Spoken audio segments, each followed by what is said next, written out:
Welcome to the Fear and Greed Afternoon Market Report for Tuesday, the 24th of August 2021, where in just a few minutes I tell you everything you need to know about what's happened in financial markets and the world of economics today.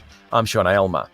The S&P ASX 200 closed up 0.2% today to finish back above 7,500 points at 7,503. Energy stocks were far and away the best performers today, with the energy index up nearly 3%. Consumer staples, think the big supermarket chains, and telcos were among the worst performers. Among the large caps, the big miners led the way after a pretty tough few days. With the price of iron ore bouncing somewhat, Rio Tinto closed 1.6% higher today, Fortescue was up 1.3%, and BHP was 1.2% better. The higher prices of gold and oil helped some of the miners and explorers as well.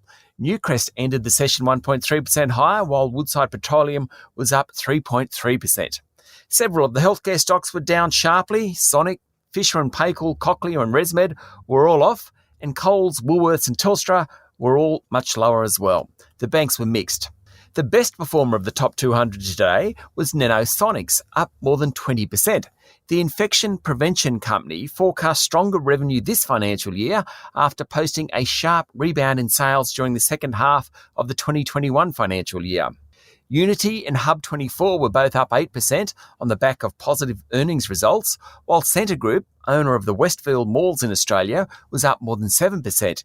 It posted a 28% jump in its profit for the 6 months to June, reflecting higher rent collections, though it did warn that current lockdowns were making things tough.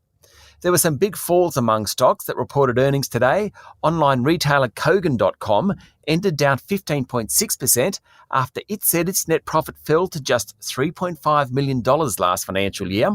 The group's share price is now down more than 40% this year after soaring during the pandemic. Online sales took off last year, but then the group got stuck with too much stock and it's had to discount it this year.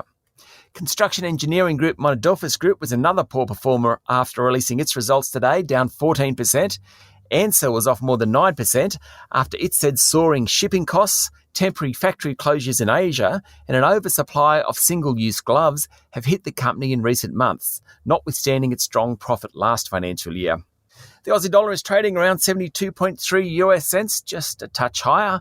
And recapping Wall Street, both the S&P 500 and Nasdaq hit new records this morning. The S&P 500 finished up 0.9%. The Dow Jones Industrial Average was 0.6% stronger, and the Nasdaq was 1.5% higher. That's it for the afternoon market report for Tuesday, the 24th of August, 2021. Don't forget to hit follow on the podcast and find Fear and Greed on LinkedIn, Twitter, and Facebook. Join me tomorrow morning for the Wednesday edition of the Fear and Greed Business Headlines. I'm Sean Aylmer. Enjoy your evening.